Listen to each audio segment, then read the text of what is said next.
Distribuição Europa Filmes do Brasil. Versão brasileira Lipsim, São Paulo. História das religiões.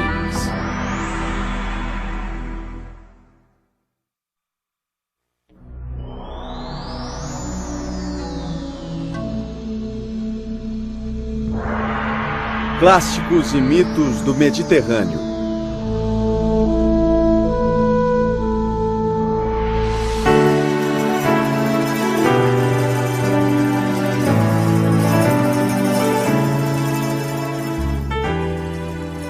Quando um navegante contemporâneo se aproxima da costa mediterrânea, o mar escuro clareia, tornando-se uma piscina de água azul turquesa.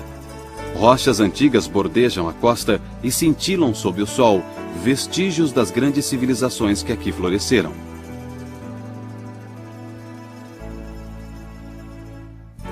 O mar Mediterrâneo sustenta civilizações há milhares de anos. É o maior mar do mundo. Acreditava-se que grandes deuses e deusas comandavam estas águas e as terras a seu redor. Teriam regido também os céus. E as misteriosas cavernas subterrâneas, onde os mortos habitariam eternamente. Hesíodo, contemporâneo de Homero, escrevendo por volta de 700 a.C., falava sobre um deus chamado Oceanus, que teria sido o pai das águas doces. São muitas as filhas de Oceanus e sua esposa Tétis. 3.000 ninfas, presas pelos tornozelos, vagueiam sobre a face da terra. Entre os filhos de Oceanus estavam os rios Nilo, Tigre e Eufrates. Eles foram os berços das civilizações mais antigas da história. Muito antes dessas civilizações surgirem, 40.000 anos atrás, a espécie humana, já totalmente desenvolvida, começou a praticar ritos de passagem, aparentemente para atender à necessidade humana básica de realizar rituais. Suas obras de arte provam suas frequentes práticas rituais.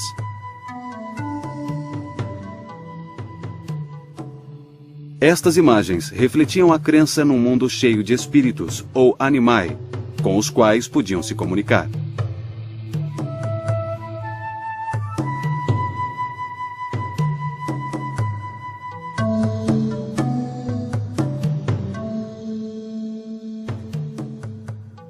Através da idolatria e de sacrifícios, esses povos tentavam apaziguar esses espíritos animistas para assegurar fertilidade, sorte, prosperidade e sobrevivência.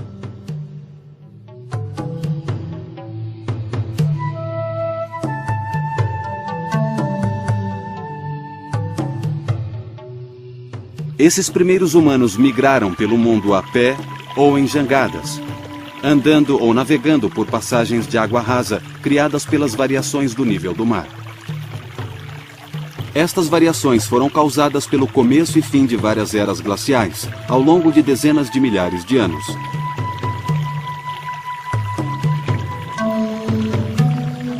Quando as primeiras civilizações agrícolas surgiram, a espiritualidade humana sofreu uma evolução paralela. Os selvagens espíritos animais das eras da caça e da coleta tornaram-se espíritos domesticados da fazenda. Agricultores neolíticos adoravam o maior e mais forte animal da terra, o bisão. O bisão tornou-se a principal divindade masculina. Os neolíticos também adoravam uma deusa da fertilidade.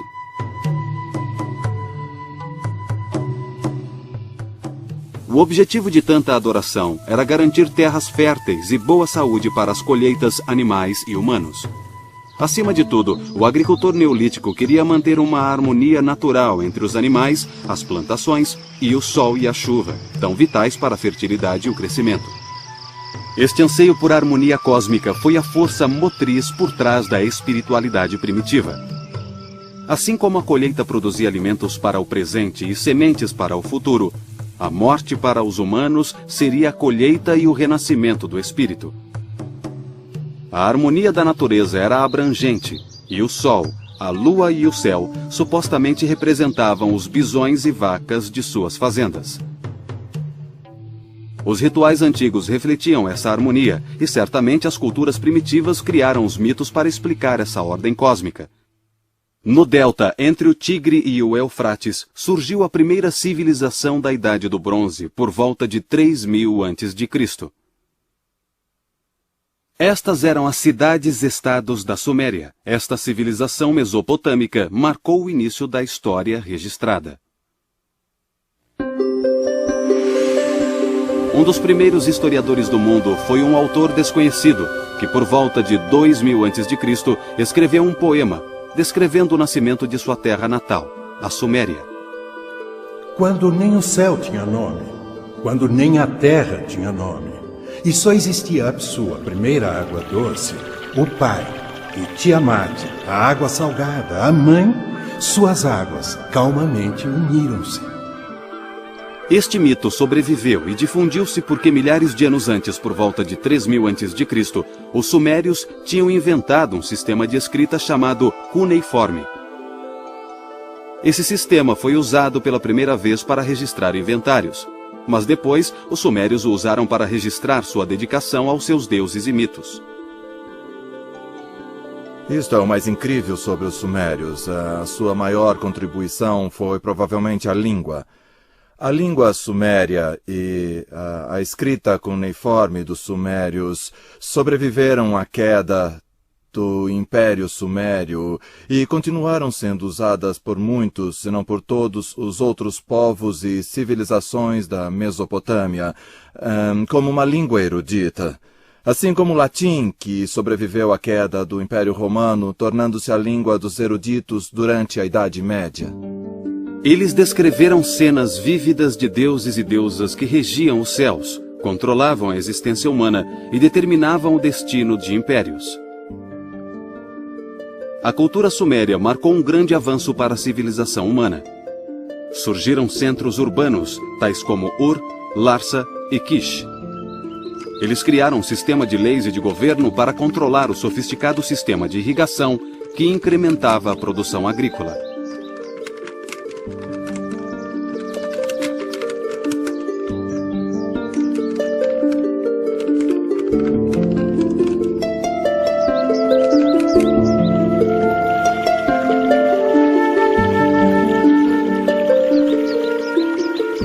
As cidades tornaram-se o centro econômico, político e religioso da cultura suméria.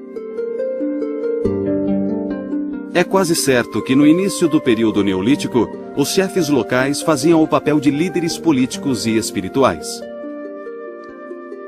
Já na Idade do Bronze, os chefes eram sacerdotes reis poderosos, responsáveis não apenas por exércitos belicosos, mas também por economias complexas e populações numerosas.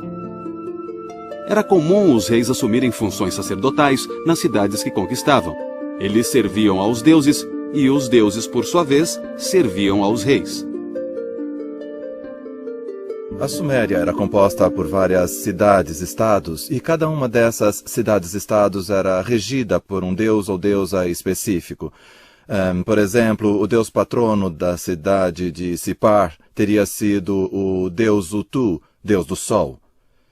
O deus da cidade de Érido era o deus Enki, que era o deus da sabedoria e também das águas. O deus da cidade de Ur era o deus Nana, que era associado à lua. A grande cidade-estado de Uruk era regida pela divindade matronal Inanna, a grande deusa chamada Rainha do Céu e da Terra. Ao fim do dia, a estrela radiante, a imensa luz que preenche o céu, a dama da noite surge no céu, e povos de toda a terra erguem os olhos para ela. Sagrada Inanna, a dama da noite faz com que todos se recolham para dormir. Criaturas vivas e vários povos da Suméria ajoelham-se diante dela. A Suméria se alegra. O jovem faz amor com sua amada. A dama da noite cintila no horizonte. Com o tempo, os sumérios cederam o poder na Mesopotâmia para seus vizinhos no oeste chamados semitas. Desde que os semitas surgiram no litoral leste da bacia mediterrânea, sua mitologia e religião passaram a influenciar o mundo. Esta influência acabaria dando origem ao judaísmo, cristianismo e islamismo. Um rei semita chamado Sargão, junto com seu neto, Naram-Sin, fundaram a primeira dinastia semita por volta de 2300 a.C. O sucessor de Sargão e Naram-Sin foi um governante semita chamado Hammurabi, que viveu no século XVIII a.C. Hammurabi governou o que viria a ser a mais famosa e mais influente cidade semita do segundo milênio a.C., a Babilônia. A magnífica cidade da Babilônia ficava às margens do rio Eufrates. O Código de Leis Hammurabi tornou-se um modelo de administração civil. Eram leis muito complexas que tratavam de vários assuntos, inclusive questões comerciais, e envolvia o que podemos chamar de lei da retaliação, ou seja, olho por olho, dente por dente, que parece meio radical quando pensamos nisso a princípio, mas se você pensar um pouco mais, ela não é tão radical quanto parece. Se alguém arrancasse o seu olho, ou pior, talvez o olho do seu filho, você tenderia a revidar com mais violência, não só arrancando o olho alheio, mas a lei diz, você não irá além do olho por olho, dente por dente.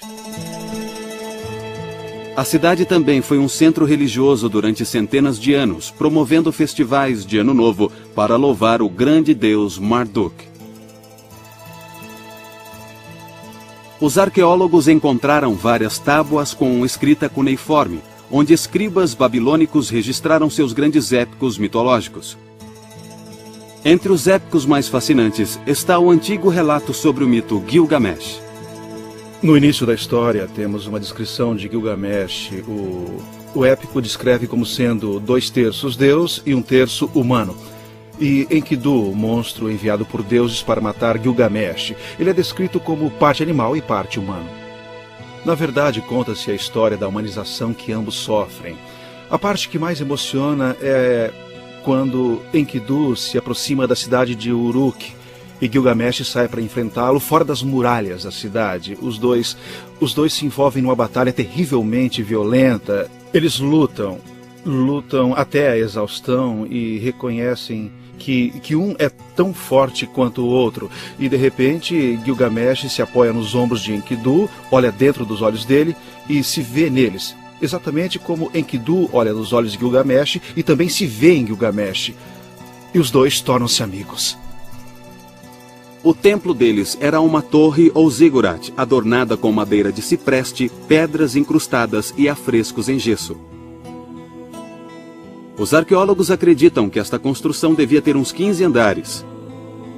Uma altura extraordinária para os antigos do Oriente Próximo. As escrituras hebraicas viriam a se referir a esta zigurat como Torre de Babel.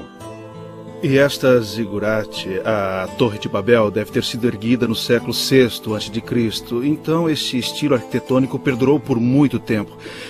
Elas lembram vagamente as pirâmides do Antigo Egito, mas tinham um propósito totalmente diferente. As pirâmides do Antigo Egito eram monumentos mortuários para os reis egípcios, enquanto que as zigurates eram lugares altos, literalmente altos, para que as pessoas pudessem se aproximar dos deuses e assim se comunicar com eles.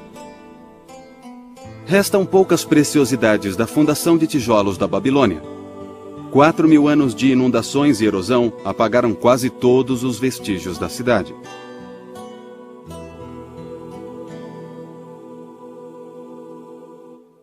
Enquanto a civilização florescia na Mesopotâmia, a muitos quilômetros ao sul surgia outro poderoso reino da Idade do Bronze. O rei Menés tinha unido o Baixo e o Alto Egito em 3100 a.C., criando o incipiente Império das Duas Terras.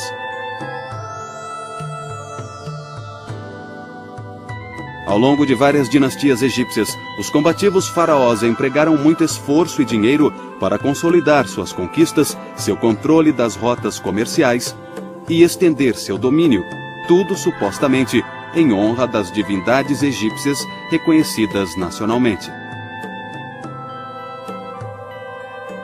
Cada cidade era seu próprio centro religioso, e cada uma difundia seu próprio mito da criação.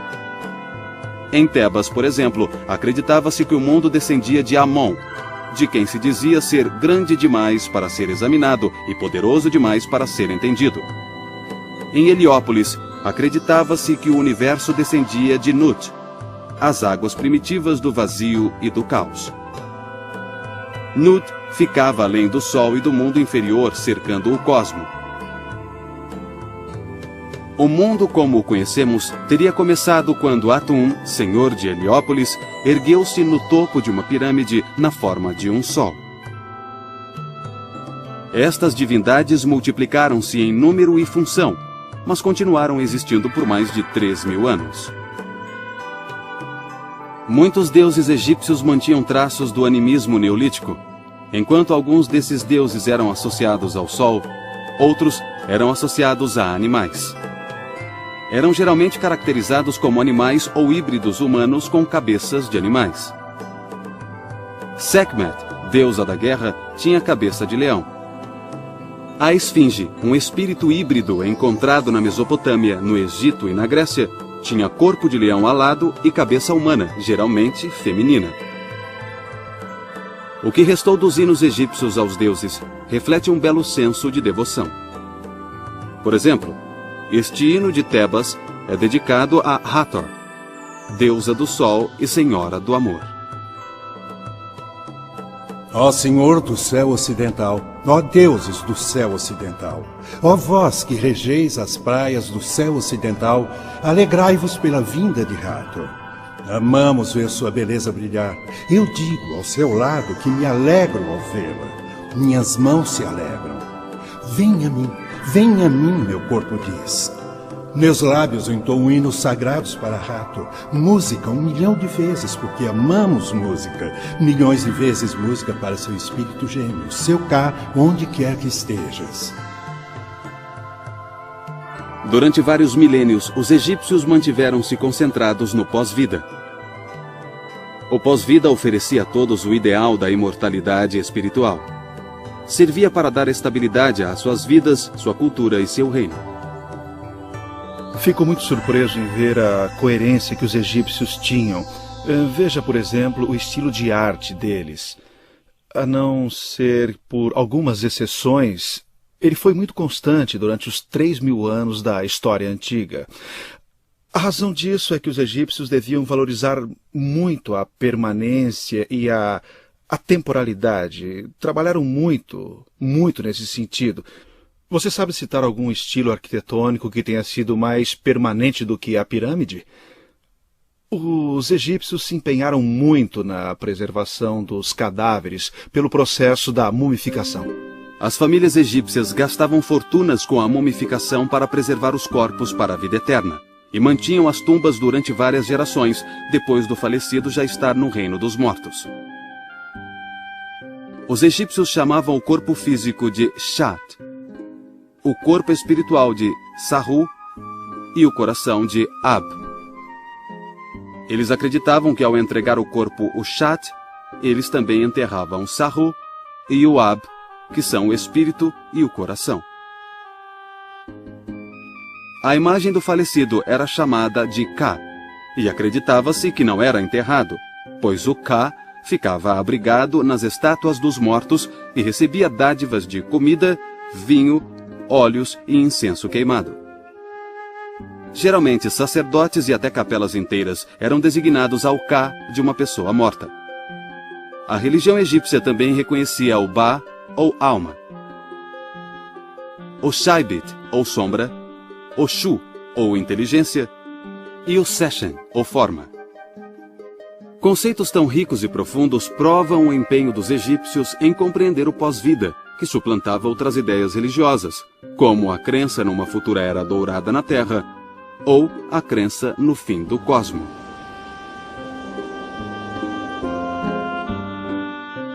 O século III a.C. foi desastroso para os egípcios, agora continuamente atacados por vários povos do mar do Mediterrâneo. E o Império Egípcio entrou em eclipse durante centenas de anos. Por volta de 1600 a.C., uma segunda leva de tribos semitas começou a florescer mais a oeste ao longo da costa mediterrânea. Esta é a área que mais tarde viria a ser chamada de Levante, Síria-Palestina ou Canaã. Esses semitas também ficaram conhecidos por nomes tribais como fenícios, cananeus e hebreus. Os fenícios moravam, sobretudo, nas cidades de Tiro e Sidônia, ao longo da parte central da costa. Mas eles não se contentaram em ficar em casa. Como nação, eles não tinham grandes forças expedicionárias, nem controlavam vastos impérios militares. Eles conquistaram o Mediterrâneo com navios mercantes e colonos. Por mais de 1000 anos, colonizadores e navios fenícios espalharam-se por Chipre, Grécia, Sicília, Malta, norte da África e Espanha. Foram até mesmo para além do Estreito de Gibraltar, conhecido na mitologia antiga como Pilares de Hércules.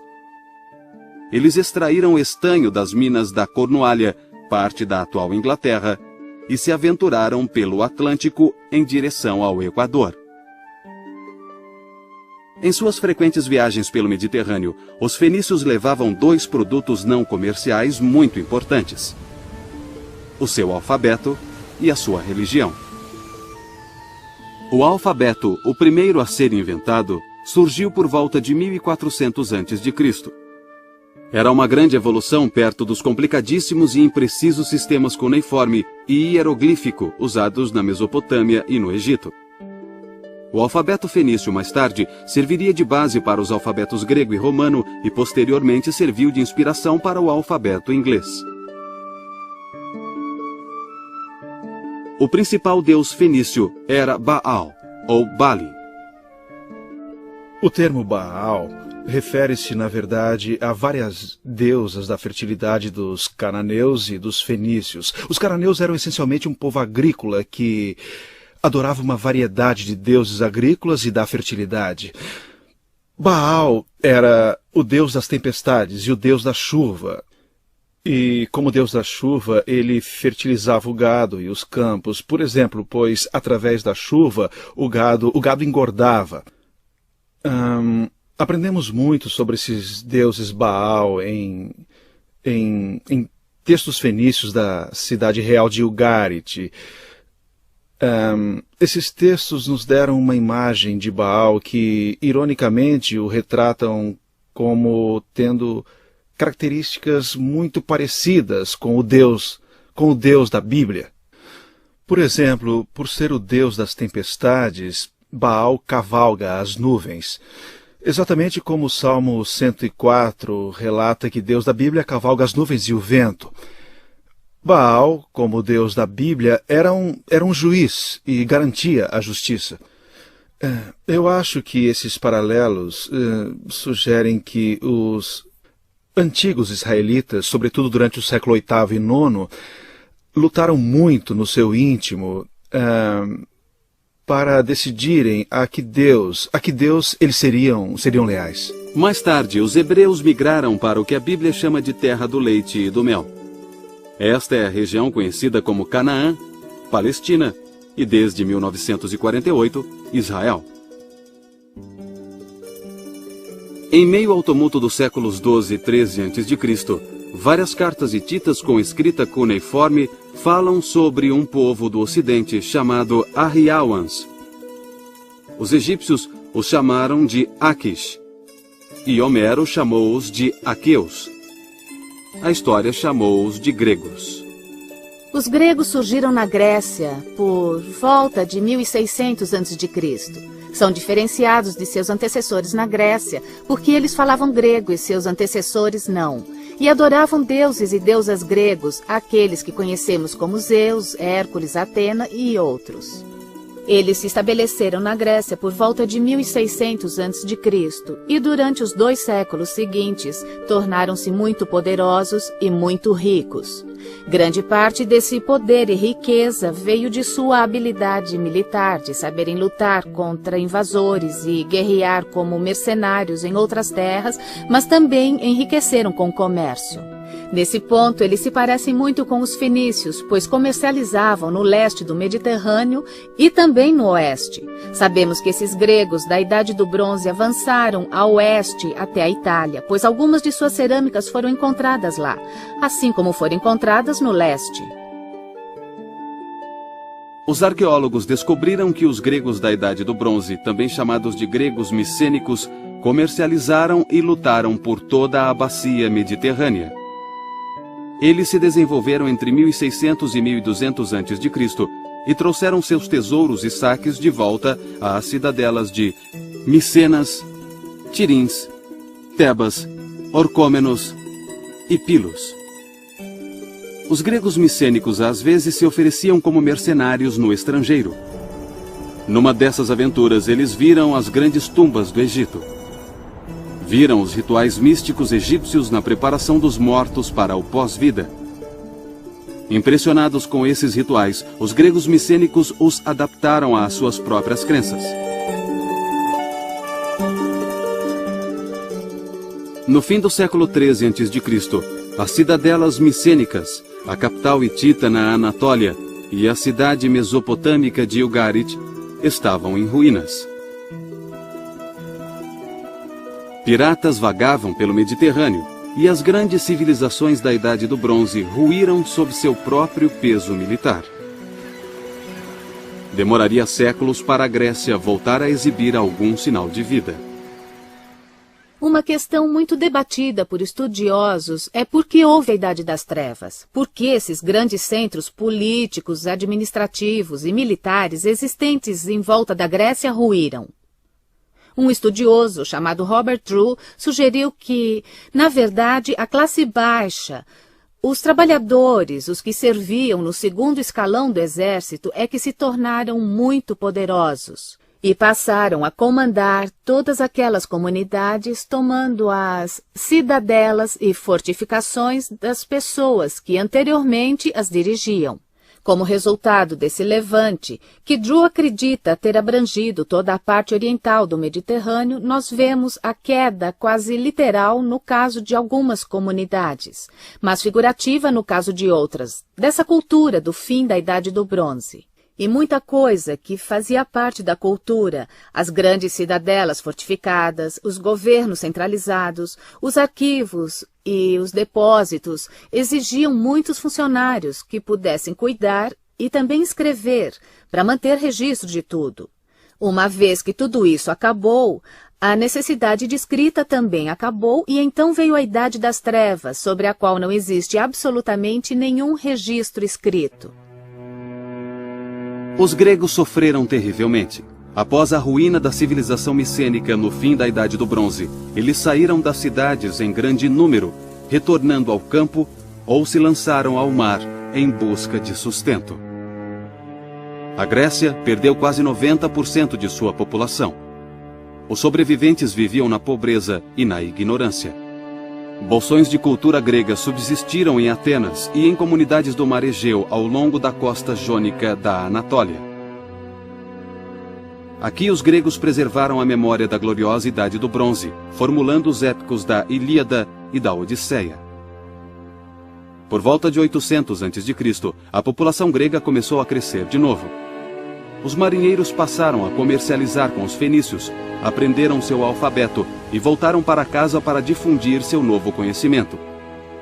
A cultura grega começou a florescer, produzindo uma era conhecida como Idade Geométrica. Isso aconteceu entre os séculos IX e VIII a.C., um tempo caracterizado por esculturas e pinturas em vaso decorados com linhas e curvas geométricas que representavam tanto formas humanas quanto abstratas. Os gregos começaram a usar o alfabeto fenício para registrar seus poemas dedicados aos deuses. Mais tarde, escreveram os épicos heróicos, inclusive aqueles atribuídos a Homero.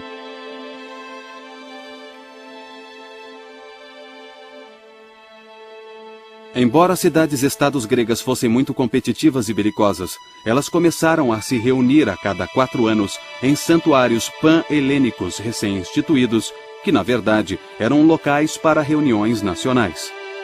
Aqui os gregos honravam seus deuses competindo entre si em disputas atléticas e poéticas. Eles também entoavam hinos de louvor aos deuses. Cante para mim, ó musa, sobre os trabalhos de Afrodite, que desperta desejos nos deuses e subjuga raças de homens, assim como os pássaros do céu e todos os inúmeros animais que se alimentam da terra e do mar. Tanto Hesíodo quanto Homero usaram seu aguçado intelecto grego para modificar e realçar antigos épicos que eram transmitidos oralmente desde a Idade do Bronze. A Ilíada e a Odisseia não podem de forma alguma ser subestimadas quanto à influência que exerceram sobre a cultura grega. Foi das páginas de Homero, tanto da Ilíada quanto da Odisseia, que poetas posteriores extraíram personagens e situações para suas poesias e peças dramáticas. Foi de Homero também que pintores de vasos e escultores tiraram cenas e personagens para suas criações. Por exemplo, vários vasos pintados em Atenas no século VI e V a.C. tiraram de Homero as características dos grandes heróis Odisseu e Teseu, e Hércules e Aquiles, muitos dos heróis celebrados e cantados nos poemas de Homero. Enquanto Homero cantava feitos da guerra de Troia, Hesíodo cantava sobre a criação do mundo. Homero e Hesíodo preservaram assim as tradições religiosas da Idade do Bronze, reafirmando-as em termos que refletiam os avanços intelectuais de sua própria era. As divindades de origem grega incluíam Hera, deusa da fertilidade, do casamento e do parto, idolatrada na planície agrícola de Argos. Havia Deméter, a deusa da agricultura, que regia os ciclos anuais de colheita da vida e da morte. E Ártemis, deusa semelhante à mãe natureza, era idolatrada em Dilos e Éfeso, na Anatólia. Entre as divindades gregas de origem estrangeira estão Apolo, do norte, Afrodite, baseada em Ishtar, no leste, e o deus da tempestade, Zeus, derivado da cultura indo-europeia em geral. Cerca de um século depois de Homero, os atenienses, por volta de 600 a.C., reuniram estas e outras divindades num panteão canonizado de 12 deuses olímpicos. À medida que a cultura grega florescia, seus deuses se assemelhavam mais a criações de arte que a inspirações para a idolatria. Os gregos aprenderam a construir imensos templos de pedra com os egípcios. Mas esses templos não eram locais de reunião. Eram construções luxuosas para abrigar estátuas dos deuses. Os gregos decoravam os templos com colunas cuidadosamente esculpidas, esculturas tanto nas fachadas quanto nos fundos e uma belíssima estátua no centro. Guiados pela arquitetura egípcia e um dom artístico inato, os gregos buscavam a pureza das linhas e forma. Eles encontraram o material perfeito para a construção de sua arte na própria casa, o mármore. Levou 1 ou 2 séculos para os gregos aperfeiçoarem a técnica com mármore. Então, os atenienses empregaram muita energia, dinheiro e habilidade artística para construir o que talvez seja o templo mais magnífico de todos os tempos, o Pártenon. No exterior dos 4 lados do Pártenon, esculturas em relevo glorificam Atenas e seus deuses. Por dentro, o Pártenon ficava envolvido na escuridão. Paredes de mármore maciço escondiam a colunata exterior, reduzindo muito o espaço interior. Aqui havia uma imensa estátua coberta de ouro e marfim, uma imagem que se elevava sobre os visitantes. Esta era Palas Atena, a deusa da sabedoria, cujo nome significava Atena, a Virgem. Palas Atena, cantarei a gloriosa deusa em cujos olhos a inventividade cintila. Seu coração infatigável Poderosa dama, guardiã das cidades, nesta e em outra canção, eu me lembrarei de você. O Pártenon era dedicado aos deuses, mas glorificava o homem através do talento artístico humano. Homero retratara os deuses como seres próximos e acessíveis que andavam e falavam nos campos de batalha de Troia. Para cada ação humana importante, havia uma ação divina paralela. Mas esses deuses já não satisfaziam as necessidades da vida democrática dos atenienses. Os gregos começaram a procurar respostas não mais nos deuses, mas sim na filosofia.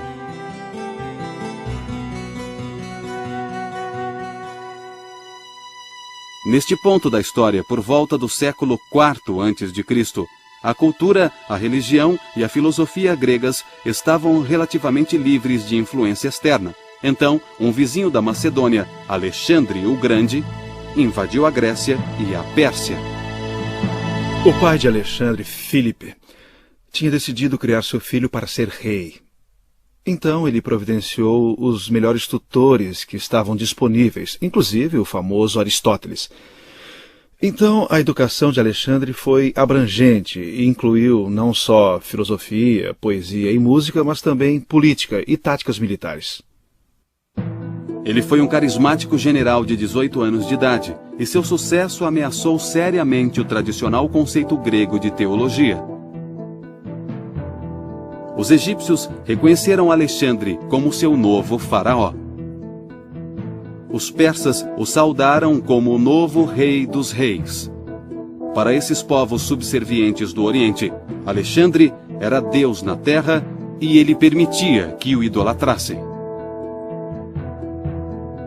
Mas em um episódio famoso de sua curta, porém brilhante carreira, Alexandre notificou aos atenienses que eles também deviam adorá-lo como um deus. Eles se recusaram. É errado ignorar as diferenças entre homens e deuses. Não devemos fazer um homem parecer maior do que é, prestando-lhe honrarias excessivas ou, ao mesmo tempo, degradando impiedosamente os deuses, nivelando-os aos homens. Ainda assim, a ambição divina de Alexandre foi a primeira de várias intromissões teológicas orientais que o mundo greco-romano sofreu. Alexandre morreu na Babilônia prematuramente aos 33 anos. A esta altura, as civilizações gregas do leste do Mediterrâneo já estavam bastante cosmopolitas. Mais de uma dúzia de cidades chamadas Alexandria salpicavam o Mediterrâneo no Oriente Próximo. Cada uma tinha seu próprio símbolo da cultura grega, normalmente um teatro ou um estádio. A mais importante dessas cidades ficava no Egito. Aqui, as vitórias de Alexandre deram origem a um novo tipo de templo dedicado às artes e às ciências.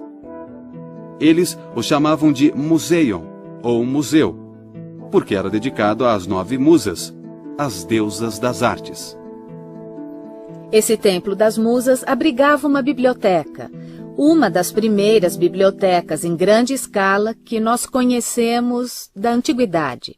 Nessa biblioteca trabalhavam muitos eruditos, iguais aos universitários e estudiosos de hoje. Eles copiavam, estudavam e comentavam obras literárias antigas, inclusive os poemas de Homero e poemas escritos no século V, no auge do período clássico ateniense. Esses eruditos estudavam essas obras na biblioteca de Alexandria. Eles as catalogavam, as organizavam e escreviam nas margens dos livros. E essa biblioteca passou a ser um grande centro erudito. Porém, uma nova subcultura se enraizava na península, hoje chamada de Itália. Desses povos, o mais bem-sucedido foi o romano, que compartilhou muito de sua cultura com seus primos indo-europeus. Eles adoravam um poderoso deus da tempestade. Na língua indo-europeia original, o nome do deus da tempestade era Diaos. Em grego, pronunciava-se Zeus. E em latim, Io.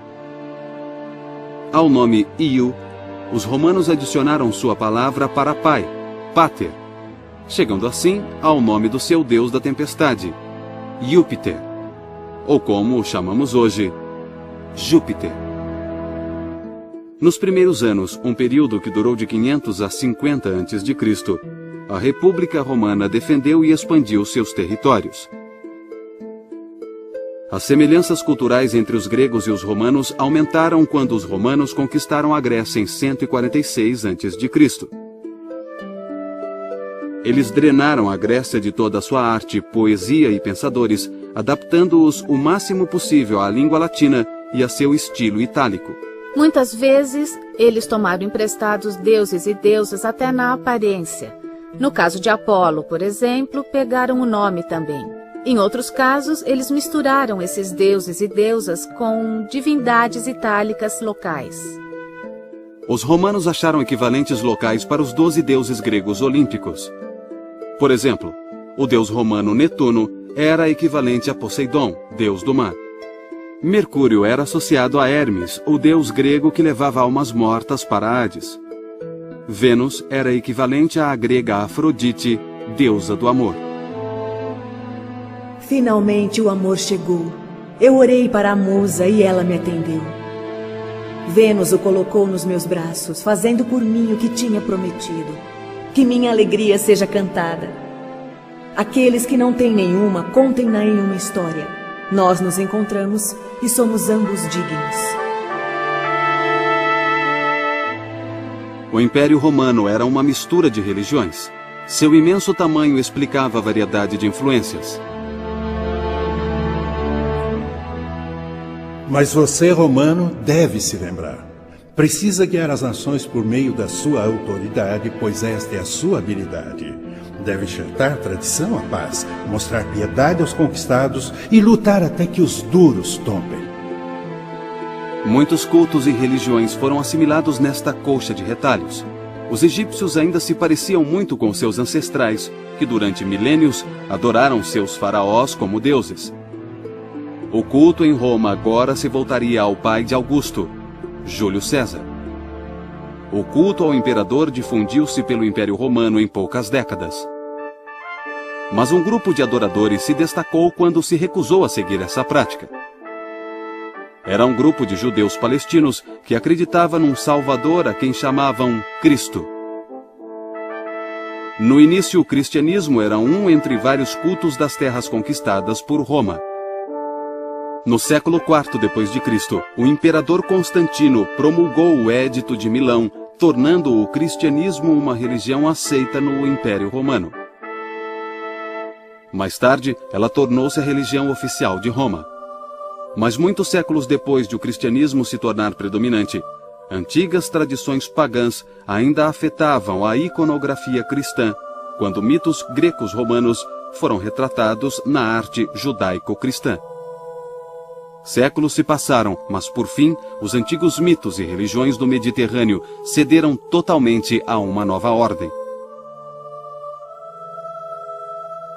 As três grandes religiões ocidentais, cristianismo, islamismo e judaísmo, todas elas monoteístas, suplantaram todas as religiões politeístas e todas as mitologias que haviam prosperado na Grécia, Roma, Egito e terras do Oriente Próximo.